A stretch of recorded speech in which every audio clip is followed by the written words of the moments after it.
दादाजी, आज बड़ी खुशी की बात है कि मैं अंतर्राष्ट्रीय ख्याति के उस विश्वविख्यात कलाकार के सामने बैठा हूँ। सिंह बंधु के नाम से जिनकी पहचान हुई, हम लोगों ने शब्द सुना तो आंखें खुली तो शब्द ही सुन करके बड़े हुए और देखते थे, बड़ा आनंद आता था।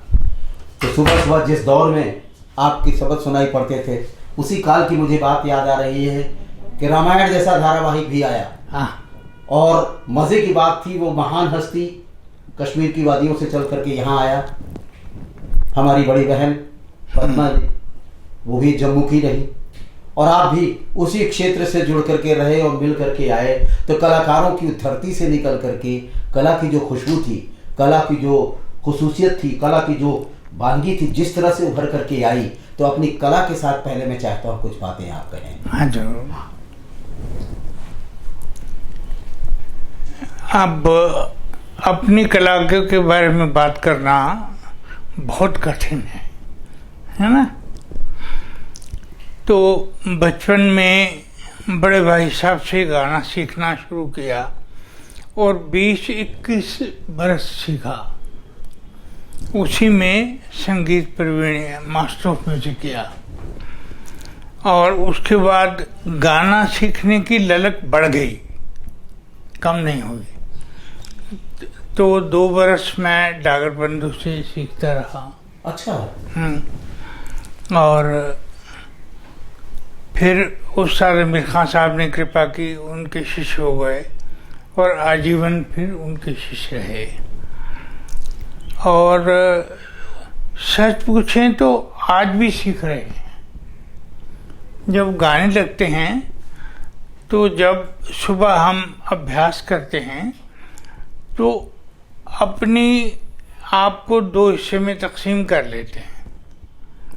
एक गुरु का, जो उसकी कृपा से हमारे प्राप्त हुआ है, और एक अपना शिष्य का।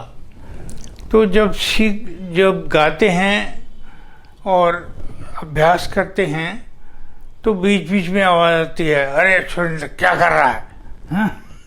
तो हाँ, फिर वो वही एक अजीब घबराहट सी रहती है और एक उल्लास सा रहता है। अजीब सी स्थिति है कि जिसको देख के आपकी जान निकलती है, उसी पे आप जान देते हो। बहुत सही बात कही।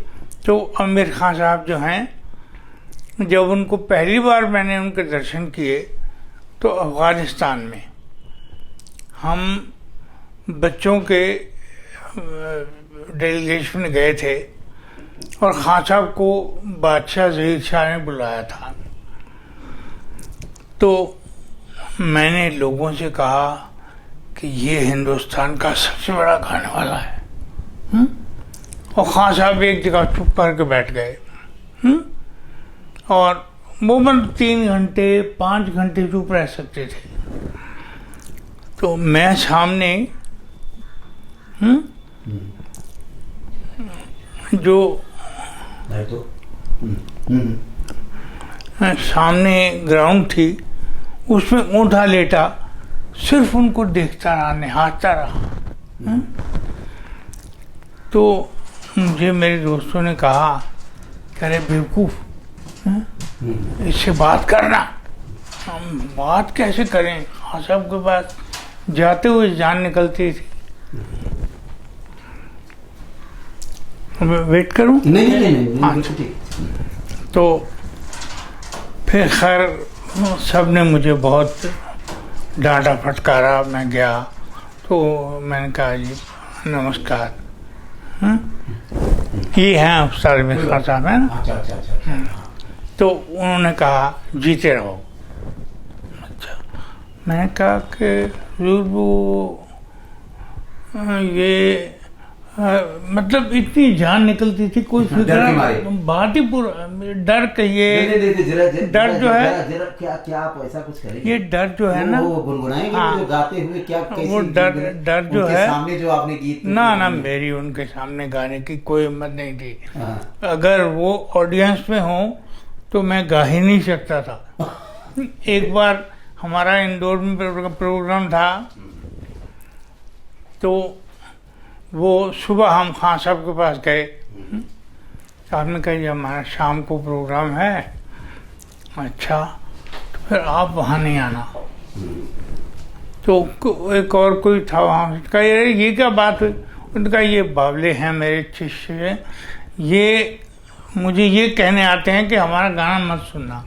अच्छा। अच्छा, एक बात दार जी, मैं यहाँ पर थोड़ा सा आपको ले चलना चाहता हूँ। जैसे एक मैं आपका सुनना चाहता हूँ एक सबक। ओ नहीं, देखिए खान साहब का जो अदब है, उस अदब में एक खौफ भी कम होता है ना। हम माँ को बहुत प्यार करते हैं, लेकिन माँ से थोड़ा डरते भी हैं।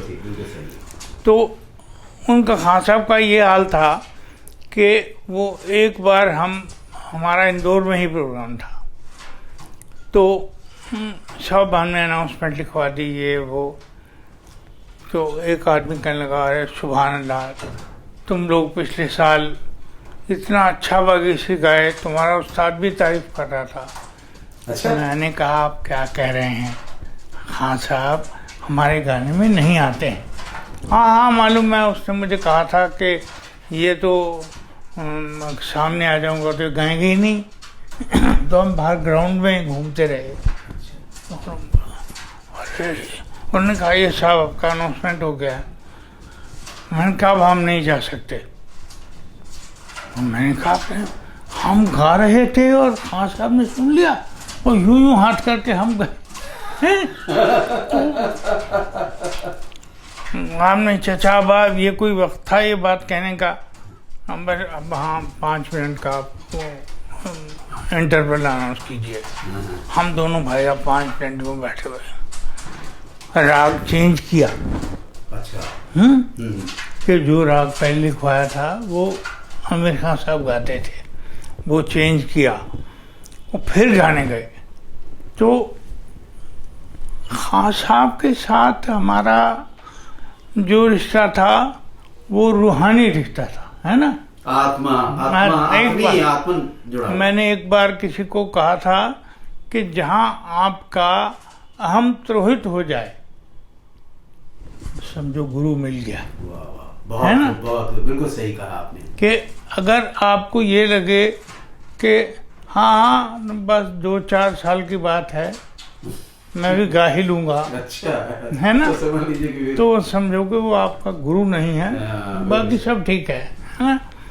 अच्छा, एक बात और बताइए कि आपका रिश्ता बड़ा करीबी रिश्ता था, और मैं जहाँ तक मैंने पढ़ा लिखा और जाना है, एक तरह से जीजा साले का रिश्ता था रामानंद सागर के साथ। हाँ, रामानंद सागर जो है, हाँ, आपको बहुत मानते थे। हाँ, बहुत प्यार और आप भी उतना ही ज्यादा अपने साले साहब को चाहते थे। तो कुछ उनके साथ के वाकयात याद आ रहे हैं? देखिए, रमानंद जी जो थे वो थे तो कश्मीर के, लेकिन बड़े लाहौर में हुए थे। मैं लाहौर का हूँ। और वो एक बार गुलाम अली खान साहब के साहबजादे मेरे घर में खाना खा रहे थे, और रमानंद जी भी थे, सागर साहब। तो वो पुरानी बातें याद करने लगे कि वहाँ गए तो वो शहदा था हमारा एक तबले वाला, तो यहाँ बैठे हुए रमानंद के वो सोईदा शहदा लंबू मतलब उनको इतना गाने का प्यार था। एक बार उनके घर में मुझे उन्होंने कहा तुम गाना सुनाओ, तो मैंने शुरू किया। बोले हाँ, बरकते लिखा गाते थे ये, मतलब ऐसा उनको गाना आता था। अच्छा। और जब मेरा पहला लॉन्ग प्ले रिकॉर्ड आया तो कलकत्ते गए थे, तो HMV में वहाँ से जाके रिकॉर्ड निकलवा के मेरा लाए। अच्छा, वो खुद लाए और कहा देख ये बिल्कुल गर्मा गर्म है। वो अभी मेरे पास रिकॉर्ड नहीं था। अच्छा। ये उन्होंने कहा कि आपके मित्र हैं सिंह बंधु, उनका रिकॉर्ड आ रहा है। तो मैंने कहा जब एक मुझे दे दो। तो तब वो काट रहे थे रिकॉर्ड, तो उन्होंने पहला रिकॉर्ड मुझे दिया। तो बहुत प्यार करते थे और बहुत प्यार वाले लोग थे। आप रामानंद सागर को पता नहीं आप कितना जानते हैं। एक बार वो मुझे हवाई जहाज में, हम इकट्ठे आ रहे हैं, तो जब हम बम्बई पहुंचे तो मैंने देखा कि उनके सारे पुत्र चारों पोते हैं। सब वो पोते ने तो और ज्यादा करके छलांग लगा ली उसमें, और इतना उनको घर से प्यार था, है ना। और गुरु नानक देव जी की बड़ी फोटो उन्होंने घर में लगाई हुई थी, और अपनी फिल्में दिखाते थे, हैं कि भी भैया आप किसी ने पूछा कि आप ये फिल्म क्यों बनाई, बोले यार ये सीन मुझे बहुत खूबसूरत लगा। तो मैंने कहा ये तो सारे देश को देखना चाहिए। तो ये सीन लेने के लिए मैं 21 दिन रोज रात को डल लेक पे जाके बैठता कि वो सीन आए। वो कुदरत है, उसकी तो मर्जी आपने। तो आप देखो क्या सीन बना है। किस पिक्चर की बात हो रही है? अब ये किससे बात कर रहे हैं? मैं तो कभी पिक्चर देखता ही नहीं हूँ। अच्छा। मुझे तो याद भी नहीं मैंने लास्ट कौन सी फिल्म देखी। एक शॉट के लिए बिल्कुल परेशान थे। बिल्कुल एक शॉट था, उन्होंने हमें दिखाया भी, ऐसा नहीं, बहुत खूबसूरत हो। बोले यार मैंने देखा एक दिन रात को, मैंने कहा ये सारे देश को देखना चाहिए। तो मैं फिल्म इसलिए बनाता हूँ कि जो खूबसूरती मैंने देखी है वो मेरे देशवासी भी देखें, बस। तो ऐसे आदमी थे वो। हमारा उनके साथ संबंध जो था एक बड़ा प्यार का था। लता जी के साथ बड़ी मेहरबानी थी उनके हमारे ऊपर। तो वो बड़े आदमियों के साथ रहना एक अपने आप में यादगारी है। वो भी आपको बहुत है ना। थे। मुझे याद है कि दिल्ली में जब मेरी मुलाकात हुई थी उनसे, तो उन्होंने जिस तरह से बातें की थी, और आपका वो जो चलता था उस दौरान, उसमें सिलसिला शुरू हो गया था, और रामायण बनाने के लिए गिल साहब होते थे, उन्होंने उसको शुरुआत करा दी थी। और अपने गुरमेल जी भी थे वहाँ पर, सब लोग आ चुके थे, सब लोग थे यहाँ। भास्कर घोष जी भी बाद में आए, गिल साहब ने उनको क्लियर कर दिया। नहीं, और इन्होंने उस जो गाँव सच्ची वाणी है उसके कुछ एपिसोड का प्रस्तुतिकरण किया साहब। हाँ, अच्छा, मतलब कोई ये सोच नहीं सकता था। तो कहें अच्छा यार तू कैमरा ऑन कर, ठहर जाइए हैं, जब पंजाबी बोलेंगे हर वक्त, जब कहूँगा तब चालू करना। तो ये आंख उनकी थोड़ी बैठी हुई थी। हाँ, एक आंख वो थी। तो फिर उसको थोड़ा, हाँ चल शुरू कर। अच्छा। ओहो। और मतलब इतनी उनकी कृपा थी कि उन्होंने अपने कमरे में IIC में हमें बुलवाया, और काफ़ी खर्चा हुआ, और मैंने साइन किए कि मैं पेमेंट करूँगा, क्योंकि मैं IIC का मेंबर हूँ। लेकिन बाद में पता चला कि मेरे जाने के बाद सागर साहब ने कहा नहीं, मेरे कमरे में कोई बिल पे नहीं करता। सारे क्रू का हमारा लंबा बिल उन्होंने, अच्छा, हाँ, पैसे लेना तो अलग रहा, सब कुछ उन्होंने वो दे डाला खिला के। अच्छा, आपको याद आ रहा है दादी कि रामायण उन्होंने बनाई। हाँ। और रामायण जैसी कृति को जो गोस्वामी तुलसीदास जी के रूप में, रचना मानस के रूप में हम लोग जानते हैं, वाल्मीकि जी के उसमें जानते रहे, लेकिन नई पीढ़ी को उस काल में 8वें दशक में उस महान फिल्मकार और संत ने, मैं उसको संत भी एक मायने में मानता हूँ, जिसने उस रामायण विषय को चुना और देश की मर्यादा को, देश की संकल्प को, देश की संस्कृति को उन्होंने पिरोने की कोशिश की कि हम पूरा खड़ा कर दें, और संकल्प लिया, जगह जगह जाके यात्राएं की, और अंततः वो रूप लेकर के दूरदर्शन पर आए। कोई 30 रामायण पढ़ी उन्होंने, और वो एक्चुअली पहले जवानी में सोशलिस्ट या कम्युनिस्ट थे। हाँ, विशुद्ध कम्युनिस्ट। और जो रामायण था उनका फिर जो प्यार हुआ, तो जब तक उनको रात को स्वप्न में आके आज्ञा नहीं होती थी, तब तक वो रामायण बनती नहीं थी। और गरेवाल साहब हमारे दोस्त थे, वो बड़े नाराज, इतवार को रामायण जानी है, बुधवार हो गई है, तेरा यार है, उसने वो कहता अभी शूटिंग शुरू नहीं करी। तो मुझे तो संकट मोचन आके रात को आज्ञा देते हाँ बनाओ, तो मैं बनाता हूँ। तो कि सच में हनुमान जी के बड़े भक्त थे, जिस तरह से गोस्वामी तुलसीदास जी को हनुमान जी ने आके रामचरितमानस लिखवा दिया, और उन्होंने वो संत ने कहा कि ऐसा ही मुझे जान पड़ता है कि पात्रों को चयन हनुमान जी ने रामानंद सागर से करवा दिया, और यहाँ तक कि रामायण जैसी जो कृति, जो महाकाव्य को एक कृति को लाके खड़ा कर दिया, और हनुमान जी की कृपा ही रही बरसी, उन संकट मोचन की कृपा ही बरसी, जो जिसकी वजह से वो खड़ा हो गया। वो हनुमान जी उनको स्वप्न में आके बताते थे कि रमानंद कल ये कर तो वो ये होता था। तो बड़े विचित्र आदमी थे, मतलब सारी उम्र कम्युनिस्ट रहे, फिर इतने भक्त हुए कि उसके बाद जो बनाया वो भक्ति, पहले जो फिल्में बनाई वो ये सोच के कि ये खूबसूरती मेरे देश को भी देखनी चाहिए, फिर रामायण बनाई कि हमारा मूल जो है ये हमारे लोगों तक पहुंचना चाहिए। कई बार ये होता था कि ये तो रामायण में है नहीं एपिसोड, ये कहाँ से निकाल लिया आपने, वो अंदर से जाके रामायण निकाल लेते। सारी रामायण पढ़ चुके थे, 30 पढ़ी हुई थी उन्होंने कम रामायण का एक बार उदाहरण आपके सामने पेश कर दिया उन्होंने जो किया वो गोस्वामी तुलसीदास जी का रामायण केवल नहीं था।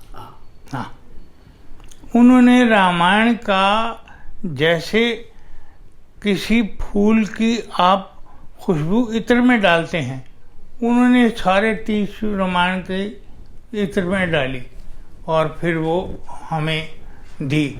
और आपको पता ही है रामायण में उन दिनों कि हमारी कमरे में 25 लोग आए होते थे, धोबी बंगन सब बैठे हुए हैं।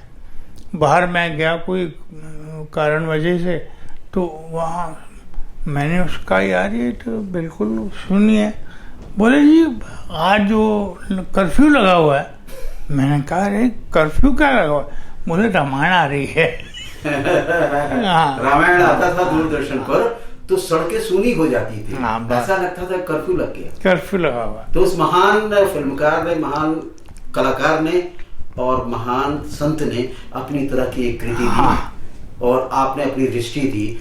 आप 100 साल उनके होने वाले हैं, आज वो यहाँ नहीं है लेकिन फिर भी जिंदा है। किस रूप में आप उनको देखते हैं और उनके 100 साल पर आप क्या कहेंगे? नहीं, वो उनके 100 साल कोई हो नहीं सकते, क्योंकि कुछ लोग हैं जो वाकई अमर हैं, कुछ लोग अमर हैं व्यक्तित्व की वजह से, कोई कर्तृत्व की वजह से। आप देखिए उन्होंने जो रामायण बनाई है वो कभी पुरानी नहीं होगी, और अगर रामायण कभी पुरानी नहीं होगी तो रामानंद कभी 100 साल का नहीं होगा। बहुत सही कहा आपने।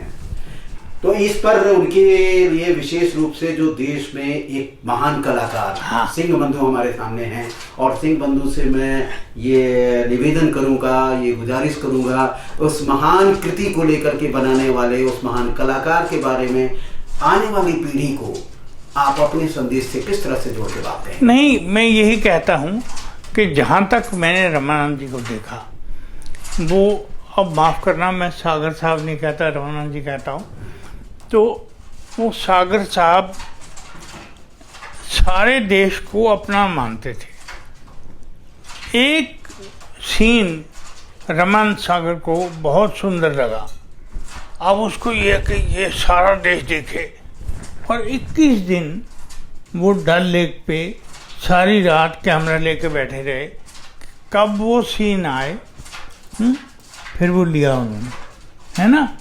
फिर जब वो चेंज हुए तो हमारी धरोहर क्या है, हमारी धरोहर या रामायण है या महाभारत है ना। तो उन्होंने ये मेरे सारे देश को पता चले, आपका व्यक्तित्व जो है इतना विस्तृत हो जाए कि आप सारे देश के आप ही कर्णधार हैं, तो ये भगवान की कृपा से होता है ना। एक दिन हमारे आमिर खान साहब ने कोई साज बज रहा था, तो उन्होंने कहा कि आजकल कुछ साजों का वक्त है। कोई बात नहीं भाई, मैंने इस मुल्क को 5000 साल गाना सुनाया है, आप थोड़ी देर ये भी बजा लें। मतलब ये नहीं कि यहाँ 5000 वर्ष से गाना चल रहा है। मेरा गुरु कहता है मैंने 5000 साल लोगों को अपना गाना सुनाया है। चंद मिनट इनको भी दे दो। वाह, महान गुरु। हाँ, आप देखिए, इसे आप जब आप एक देश के साथ, एक संस्कृति के साथ जुड़ जाते हैं, और इतना जुड़ जाते हैं कि एक मुझ में और इसमें कोई फर्क नहीं है ना। सौंदर्य देखा तो सबको देखना चाहिए, जब उनको राम की समझ आई तो सारे देश को देखना चाहिए। तो ये बड़े आदमियों की निशानी है। उन्होंने श्री कृष्णा भी बना डाला। हाँ, श्री कृष्ण भैया। तो उसके बाद उन्होंने सिर्फ धार्मिक ही बनाया बस। बुल्ले शाह थे ना, बहुत बड़े हमारे। वो जब पहली बार गुरु के पास गए तो उनके गुरु जो थे वो पनीरी लगा रहे थे, खेत में काम करते थे। तो उनका भी क्या बात है बुल्ले शाह, उसने कहा जी मुझे रब चाहिए, खुदा चाहिए। उन्होंने कहा रब दा की पाउना, इधरों पुटना उधर लाना है, बस यहाँ से उसको उखाड़ के वहीं लगा दिया तो रब मिल जाता है। तो रामायण बनाते वक्त जो था उसको जो फैसला है कि इधरों पुटना उधर लौना है ना, वो साकार हुआ कि वही रमन सागर जो कम्युनिस्ट है वो उसको जब तक रात को संकट मोचन आपके आज्ञा नहीं देते वो काम नहीं करता। तो ऐसा वो बहुत बहुत बड़े आदमी थे। बहुत बहुत आभार, बहुत बहुत धन्यवाद। आपने हमको अपने मन की भावनात्मक जुड़ाव की बातें जो है शेयर की, और हमारे देश दुनिया में जहाँ भी जो भी दर्शक हैं उन सबको भी ये बातें आप तक पहुँचे। आप चिरायु रहे, इसी तरह से चिरंतन सत्य रूप में मुस्कुराते रहें, खिलखिलाते रहें और चलती रहे। हम लोगों को आशीर्वाद। बहुत धन्यवाद।